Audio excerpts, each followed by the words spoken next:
I would like to call this meeting of the Las Vegas Arts Commission to order at 3:30 p.m. on February 18th. I am Chair Polly Weinstein. I'd like to ask the clerk if you're in compliance. We are, but I would like to point out it is 4. We can move the meeting. Did I say 3:30? Yes, that's okay. I'm sorry. We are in compliance. 4 o'clock meeting. Great, thank you. Would you please take roll? Yes. Chair Weinstein. Here. Vice Chair Shevsik. On the phone. Second Chair Abelman. Here. Commissioner Alvarez. Here.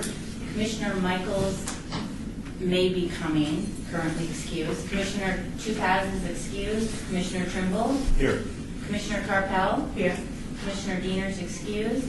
Commissioner Ogilvy. Here. Commissioner Zachman. Present. Thank you. We do have a quorum. Thank you. I would like to ask the commissioners, when you're going to speak, please identify yourself for the clerk's recording for the record. There's not any changes on the agenda as far as I know, and so we're going to just get right into it. The items listed on the agenda may be taken out of order presented. 2 or more agenda items for consideration may be combined, and any item on the agenda may be removed or a related discussion may be delayed at any time. Backup materials for this agenda may be obtained from Lou Ann D. Holmes, City Clerk at the City Clerk's office. Let's move on to number 3. Public comment during this portion of the agenda must be limited to matters on the agenda for action. If you wish to be heard, please give your name for the record. The amount of discussion as well as the amount of time any single speaker is allowed may be limited. We don't have anyone from the public here to speak at all. So we will move on to item number 4. This is possible action to approve the final minutes by reference of the regular meeting of the Arts Commission of January 21st, 2016. You've all had a chance to review them. Does anyone have any changes or corrections to the minutes? No. Hearing none, I'll seek a motion for passage. This is Commissioner Ogilvy. I move to approve. Commissioner Zachman. I'm Second. The motion's been made to approve the meeting minutes of January 21st, 2016. All in favor say aye. Aye. Aye. Anyone opposed? Motion passes. Thank you. Next, we will have the reports by the Arts Commission Chair regarding a monthly summary of current initiatives, cultural events, and opportunities. I have a couple items here given to me by the Office of Cultural Affairs. The first one is part of the Downtown Cultural Series, Frank X. Mullen, The Secret Life of Henry VIII. It's taking place on Friday, February 19th from noon to 1. King Henry VIII describes his upbringing and his motives for breaking from the Church of Rome, as well as his dreams for his people and his realms in his one-man presentation. Interesting one-man presentation going on at the Lloyd D. George Federal Courthouse, Jury Assembly Room, and that's at 333 Las Vegas Boulevard South on February 19th. Also, we have the Dana Leon Trio that is taking place February 20th at 7:30 p.m. Tickets are $10 in advance and $15 at the door. That's at the historic 5th Street School. This is a jazz, classical, and pop trio creating a signature sound. Dana is pioneering collage of musical styles has garnered critical acclaim in wide audiences around the world. Limited free parking is available Saturday at the historic 5th Street School and the surrounding streets and in the covered parking garage. So another musical event going on there. One more musical event, the Grassroots Quintet. This is free and open to the public at the Charleston Heights Art Center. It's happening February 27th at 2 p.m. The quintet is led by accomplished musician Walt Boeing, and the group of experienced musicians perform lively, fun-filled music spanning decades. The concert experience will have a wide-ranging repertoire of classical and contemporary styles of music. The 5 musicians participating are longtime Las Vegas professionals. And for tickets and more information, you can visit artslasvegas.org. And that's on Saturday, February 27th. Our next event that we are talking about is the legendary Queen of Swing, Norma Miller. That's happening Monday, February 29th from 7 to 9 p.m. at the West Las Vegas Library 3 Theater. join the legendary Queen of Swing, Norma Miller, 2015 recipient of the Satchmo Award, created by the Louis Armstrong Educational Foundation, as she shares her lively, lifelong, inspiring journey.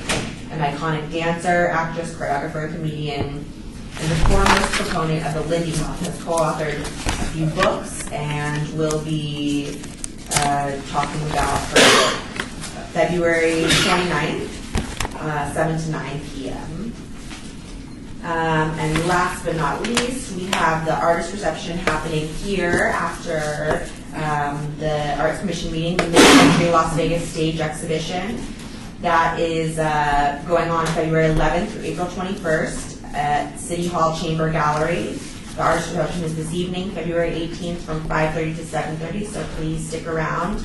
It's a special photo exhibition in collaboration with the Las Vegas News Bureau and the Nevada State Museum. Now I'll ask if anyone on the commission has any cultural events to report on. Go ahead, Tucker. Thank you, Commissioner Weinstein. Commissioner Alvarez, on the 23rd, the Dan Lesmond Community Center of Southern Nevada is having a panel discussion at 6 o'clock about African Americans in the LGBTQ community. And then on Thursday, the 25th, we're having an art reception for the international artist Lawrence Tan at Zappos from 6 to 9. It will be on our campus. There's parking at Zappos. Lawrence is an interesting artist. He's a Dutch artist of Chinese descent who lives in Australia, whose atelier is in Beijing, and he has a home here in Las Vegas. And we have taken out on loan at Zappos 3 pieces from his Happy Toy exhibition that inaugurated in Shanghai. So we're very excited to have him. Also, we've invited the artist Justin Favela to do a piñata sculpture of monkeys. It is the year of the monkey. We had a large Chinese New Year celebration last week. And we are excited to have his piece, his custom piece that is now part of our permanent collection. And then we have our internal artist, Miguel Hernandez, who has done a beautiful lotus flower and a very auspicious flower for Chinese New Year that will be on exhibition to the public and your families, and everyone are welcome. Thank you. Thank you, Commissioner Alvarez. Paco, where is this located? Is this just right in the area with like the Zappos headquarters? Is it inside? Is it outside? It's in the lobby. It's in the lobby. It's in the Okay. lobby, which is a public space, which is open Monday through Friday from 9 to 5. Okay, thanks. Thank you. Paul, can I make a quick comment? I went to the event we had for the Year of the Monkey, and I have to say that I think Zappos needs kudos to be thrown upon it for their really passion for bringing community together and their cultural component. So I think that we all as commissioners should make a trip at some point to them and say hi. It's really amazing what you're doing there. Commissioner Clark-Howe, I know it's a little early, but I figured I'd give everybody advance notice. Sun City Summerlin has its annual art show coming up. It's April 2nd and 3rd. It's free. We have some very talented artists. You can purchase art for much less than you could elsewhere, I guess. There will be all sorts of raffle prizes and entertainment. So I have flyers if you want to show you them out. Thank you, Commissioner Cardinal. Anyone else? Hello? Hi, Jerry, please. Yes. You're fading in and out. We can hear you fine. Okay. At the university, at the Donovan Gallery, we have every 2 weeks the MFA thesis exhibitions for the next 6 weeks. And then also at the Marjorie Barrett Museum, we just opened one called Unseen Collections, or Unseen Collections. They're pieces from the Las Vegas Art Museum collection that have not previously been shown. But the best part is a collection of prints that have come from Gemini Joe, DDL, in Los Angeles of Ellsworth Kelly. There's quite a selection of prints that are available to be seen at the Barrick. So it's quite a good show. You should make an effort to go see that. That'll be up for the next 3 months. Great. Thank you. Thank you, Jerry. Any other commissioners? Yeah, just there's a couple of exhibits the county's putting on. One at the Rotunda Gallery. The artist is Audrey Barcio. It's up until March 11th. And the other exhibit is at Winchester Cultural Center. That's for Brent Holmes, and that's through March as well.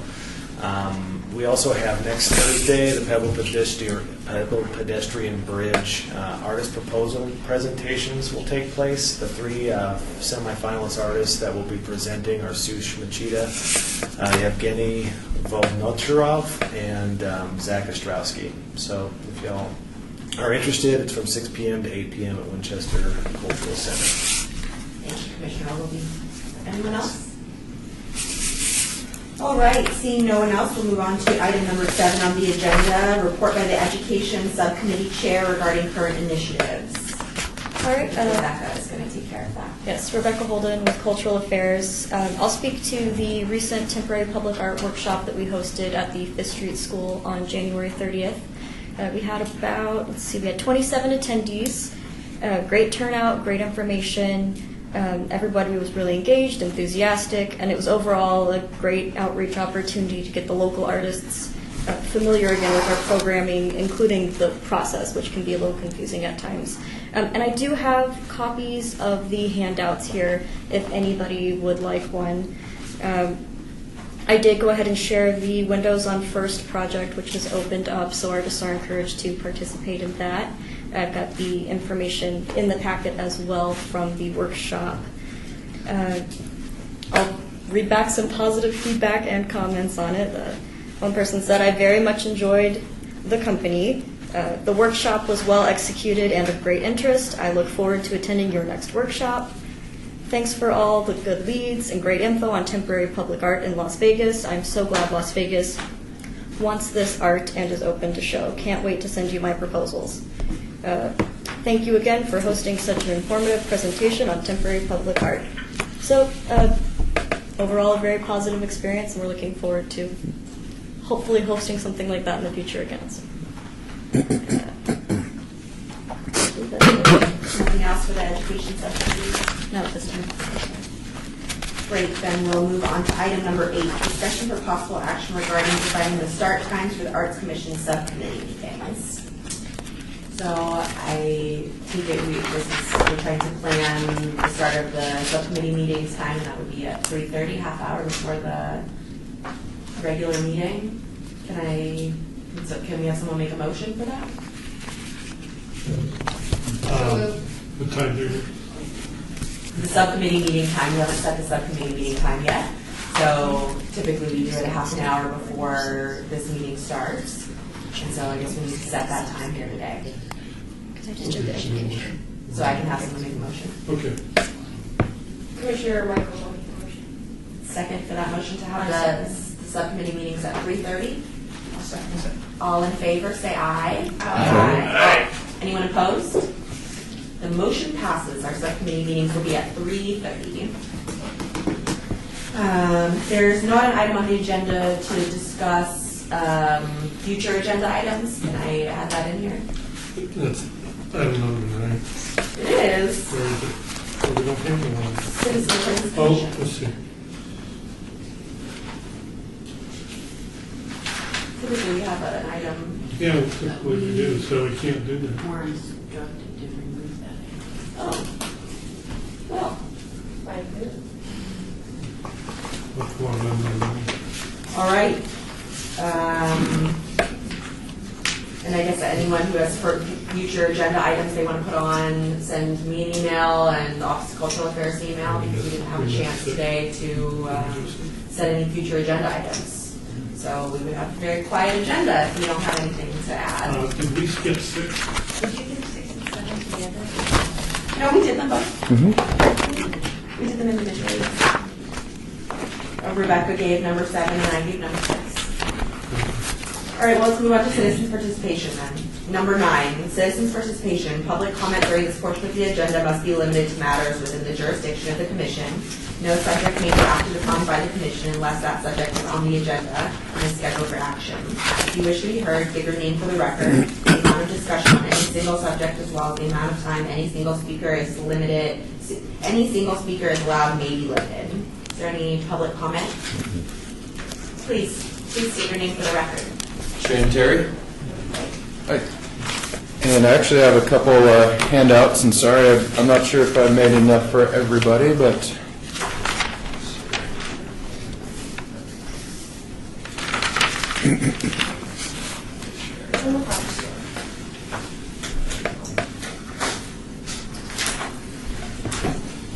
So I promise I will make this quick and I won't just read every word from the slide. But I'm Shane Terry and this is Jerry Misko. You're probably more familiar with than me. But there's a small group of us that started a project called Cultivate Community. And I know I've spoken to a few of you about the project. It's relatively new. We're going to be doing our first project in March. And what we are is we're a 501c3 nonprofit, so we have our federal tax exemption already. And what we're trying to do is a communal effort to start with mural arts, not just in the city of Las Vegas, but make this a true community effort involving a bunch of different jurisdictions, as well as the Nevada Arts Council. And we want to start off, this project is really inspired by Life is Beautiful, and we saw a couple murals that went up around that, and I thought, why don't we just start doing this year-round? So there's a few of us that have put the project together. Kind of our mission statements to inspire social responsibility, community leadership, and to create a culture while progressing art and creativity through civic engagement. And to talk a little bit about the process and what we're going to be doing, it really starts, like I said, our first project's going to be down in 18B, and I also sit on the board for 18B, so it makes sense. It's right in our backyard. We've got the corner building, if you're familiar with that, down on Main Street is the first project. And Paul Murad, who's a developer there, has dedicated that space in the exterior for Jerry to showcase his talents. So the way that this process is working for this one is we identified the building. We are working on the concept right now. Jerry's already put it together. We go to the landowners and we seek approval. We essentially ask them, do you mind if we improve your property value for free, and you can paint over it, whenever you want. And of course, there's not much resistance to that, and everybody's been pretty supportive. And then what we're also doing is we're meeting with the city councilmen and local leaders that are within that ward, just so we can present the concept to them, make sure that they've got their buy-in, provide their inputs, that our political sensitivity and everything meets what they're looking for in that area. And then we execute the project. We do a Kickstarter. It's 501c3 compliant to be able to raise the money for it. That way we're able to sponsor the local artist time materials. And then we do an event around the project and then paint the mural. Then we're kind of trying to rotate around in all the different jurisdictions. If you want to take a look at, let's see, there's one slide in here that's probably the most important. It's the one that says desired representation. So what I've been doing for the last about month and a half, 2 months, is meeting with the different officials from around the valley and trying to get, build an advisory committee. Actually, I'd say that's probably more of a steering committee if you think of it that way, and a board of directors. So Mark was one of the first people that I went to see if they would join our board and help us put this project together.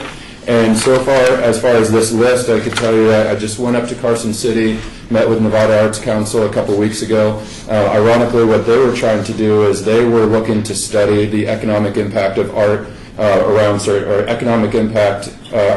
arts projects. Two things we were trying to look for in this study were the economic impact and also crime demographics. So petty crime, vandalism, tagging. I went to Clark County Parks and Rec, and we spend over $500,000 a year on graffiti cleanup throughout the valley.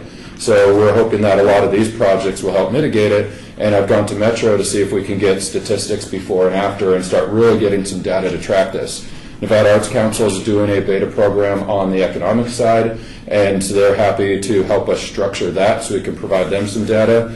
But as far as other local governments that I've reached out to, Clark County Parks and Rec, like I mentioned, I'm here speaking to you on the City of Las Vegas Arts Commission. I brought this by the 18B board, Henderson Cultural Arts and Tourism, Metro, and then Downtown Projects. So Mark Owens on our advisory committee, so we'll be able to piggyback on some of the efforts that they've already done.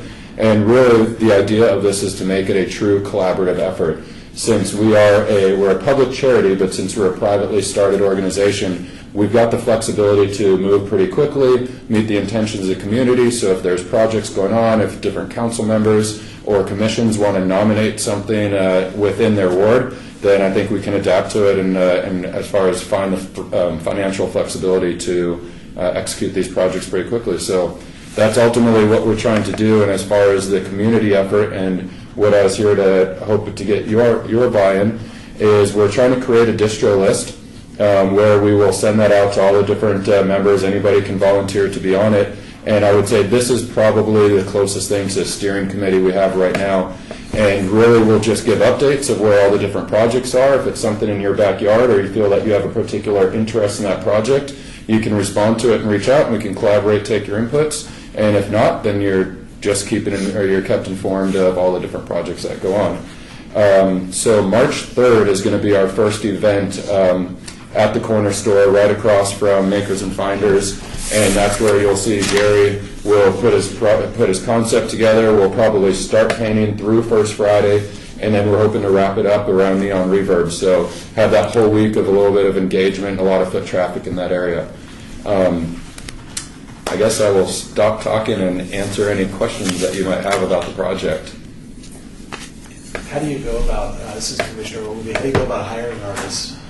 Good question. So for this first one, we thought it was real important. So full disclosure, I'm not an artist myself. I flew jets at Nellis for 14 years, so a complete different shift of being artistic. But so for this first one, we wanted to make sure that we really addressed, we figured there would be a little bit of scrutiny, me not being from the arts community, and that's why we're really happy to work with Jerry, because he's really well respected around the community. Everybody knows his art. So ultimately, this one, we reached out to Jerry to see if he would help us out. The way that these will go in the future, once the project gains some traction, is we'll put out a solicitation for artist concepts. We'll hold an event around that at whichever facility it's going to be at. Everybody will be able to showcase, either like a pop-up gallery, showcase their concepts. We'll get the community to come by and vote for it. We'll do online voting as well. And as long as the property owner and the concept and everything makes sense, then really the number one person is going to get sponsored for that wall, and then the number 2 and 3 ideally will get other walls somewhere else in the city. So we really want to do almost like a selection by jury. And the artist will be paid? Yes, absolutely. So that's one of the things that we want to do through the program is legitimately compensate the artists and not just ask everybody to donate for free. Ultimately, as it gains traction, we would like to bring in a mix of national artists. I mean, that does a lot for the city and the neighborhood, and for the local artists when you get a national recognition of somebody that might have 100,000 Instagram followers, and immediately, my vision is I would love if we could get a fraction of a Philadelphia Mural Arts Project is real good traction, a good precedent of 30 years of success in their program. Wynwood, Miami, if you guys are familiar with that area, 10 years ago you would never go there, and now they have Art Basel, little sub-shoots that are there. So I think this can be a really positive program as long as we keep the motivation going. Along the crime statistics, look into the Philadelphia Art Program. They've got some really great statistics on how to reduce crime, how they've done they take ex-convicts and they put them through the program. There's a low recidivism rate of those who actually go through the program as opposed to those who don't. So there's a lot of positive things that they've done. Their murals are incredible too. Definitely, and actually it's called the Tuttleman Art Foundation is one of the biggest donors to the Mural Arts Project, or Philadelphia Mural Arts Project. And I've got 2 of the Tuttleman family that are on our board and advisory committee, so they've been really instrumental as connecting us with the Mural Arts Project and helping us guide us through the administration of the project. Sounds great. Yes, sir. Who maintains these murals? That's a good question. I think so. After this is what we were talking about the other week. Is if somebody goes and tags it, then I think that'll be up to us and hopefully engage the local artists to just touch them up over time. Really, the thing is, since we are using somebody else's property, we really don't have much control over what the property owner is going to do in the long run. But I think that's part of the project too, and we're going to explain it to everybody in the future that, look, this might be temporary, it might be long-term, but, it's a private building, so, really we have to cater to what the property owner wants to do with it. Does the owner and the artist enter in kind of a document or contract? Yes, that's what we did for this first one, not necessarily between the owner and the artist, but I contracted straight with the developer just if we're going to put time and effort, going through the project. We just want to make sure that we were going to get the dedication of that space before it started. But there's no payment or compensation. In fact, we're hoping for a lot of the property owners might contribute and give a donation to the charity since it is helping them improve their property values. One example of this is I just met with the city of North Las Vegas and Councilman Barone. And I presented this, I know exactly where I want your first project to be. There's a kind of territorial turf war between 2 tagging gangs that are right downtown. And he's like, the property owner would love for you to put a mural there, and they think that maybe it'll quell some of those issues. Can I piggyback that question? Jerry, when your work's been tagged, do you typically come out and touch it up, or how do you use My stuff? It depends on the piece. The one that was on the first week, the welcome sign that I just got to hand over. I did that just because it was out there, it was mine, and I would go, buy the paint, fix it, whatever it was. I wasn't obligated to, but I did. The one, say at Cashman, I had a 5-year obligation that has since passed. But if they called me tomorrow and needed to go fix it, I would, I've saved all the paint and all the colors and that kind of stuff. So personally, I'd rather see my stuff fixed. And I've historically just done it out of, the kindness of my heart, and because I want my work to present as nicely as possible. So that's how I've always done my piece. And that's how it's been with my mural too. I think Yeah. yours came back and touched on my mural too. So I think the artists are pretty passionate about their art. So Yeah, but like I said, it's an important question, unless that the property owner wants it. but the Cashman was, there was a 5-year contract that stipulated, my responsibilities, their responsibilities. So it just depends on the project and how you go about contracting with one another and agreeing ahead of time. And this program is really in its infancy. We had wanted to build out our board and our advisors and all that before this first one, but with the timeline compression, we wanted to set a deadline to actually get it done so we have a proof of concept and then can expand it. But, really along the administrative sides, those are the things that we'll be developing. One of my focuses from this, where a lot of art movements are organic and start, on behalf of the artists from really with maybe limited funds or limited access, I've really tried to reach out to some of the business leaders around town that do have a lot of political and financial backing, and we're hoping that we can really use that as like maybe a more powerful access into getting to different properties, getting support of the different communities, political representations, and then as the project gains traction, then we will have to start curating some of these projects and touching it up. So hopefully the responsibility doesn't just fall back on the artist, but we'll be developing that for sure.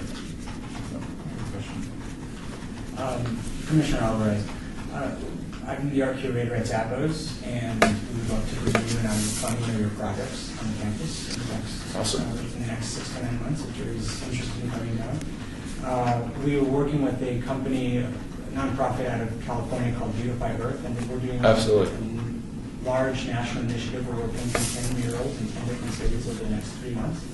And then we're doing one here. But if I would have known of you guys a couple months ago, we didn't exist. A couple months ago, we were driving by Life is Beautiful and say, I love that. Why can't we have more of that? But no, I really respect that project, and we've actually, I haven't reached out to them yet, but that's something that we've been trying to mimic. And ultimately, I believe that this starts with mural arts, but I would like to engage it to like art education, 3D art, more interactive art, and I don't think it just has to be limited to murals. But of course, we've got to start the project small and focused and be able to prove that we've got some traction before we bite off too much. Commissioner Coppell, I don't want to sound dumb, but does painting murals in public spaces and all really cut down on all the tagging or the graffiti? I'm new to Las Vegas. I come from New York City, and we're covered with garbage. Mm-hmm. So that's my question: is does it really help? And if it does, it's great.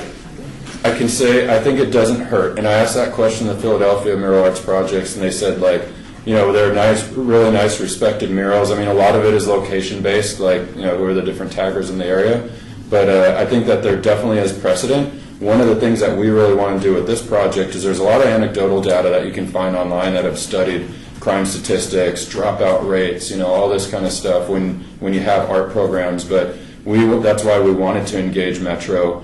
And as you all know, not everybody on a city council is going to support art projects or believe that that's the best use of funds. But when you start talking to people in ways that are important to them, so talk crime demographics with Metro and economic impact of business owners, now all of a sudden starts to get the support. So one of the things that we want to do is really quantify those statistics with Metro and be able to prove that, yes, to some extent, this did mitigate the crime, the tagging, the graffiti. But sure, we talked about that the other day as well. Yeah. Well, along we were talking about earlier, if the wall where one of my murals was just a white wall, as opposed to being tagged 4 times over 5 years, it would probably be a wall full of just tags.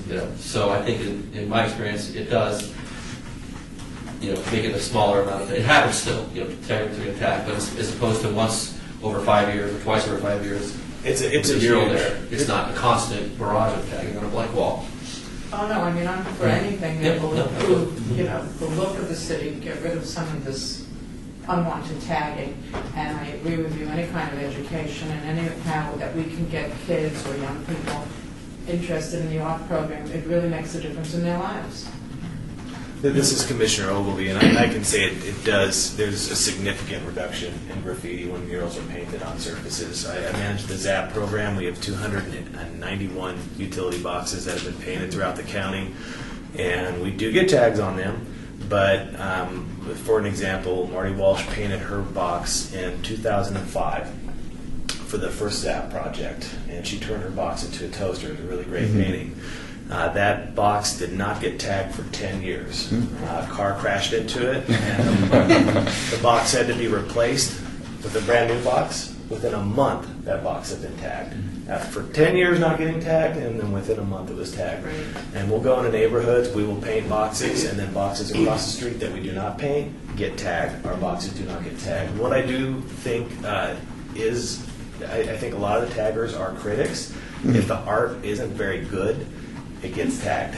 So there has to be a certain standard, a certain quality, level of technical capacity of the art for the taggers to respect it. Well, I have to say, and I mean, it's just my opinion, in driving, I've been here 3 years, and driving around, I've seen an increase in what you call tagging. And this was really not what I saw when I initially came here. And again, New York is covered with it, and I know they've tried all kinds of pains to keep it off and everything. It's really a problem, so I applaud you. Thank you. I guess the last thing I'll leave you with is there's no pride in ownership for these projects, so we really do want this to be a community effort, which means if there are certain initiatives that the Arts Commission is pushing from the City of Las Vegas, we're happy to support those if they're synergistic with our project. So it's not like we're the guys that need to be known that we did this under Cultivate Community. I know North Las Vegas, for example, has a Beyond the Canvas program that they just don't have a lot of traction with due to bandwidth and time and effort. And I told Gina Gavin from Redevelopment, we're happy to help do some side-by-side projects, promote Beyond the Canvas or any other initiatives that would be synergistic with what we're doing. Well, thank you very much for your time. I appreciate it. Great, thank you.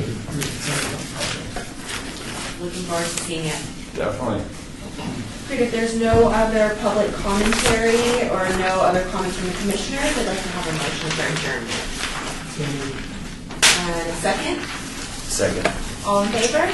Say aye. Aye. Anyone opposed? All right, meeting adjourned.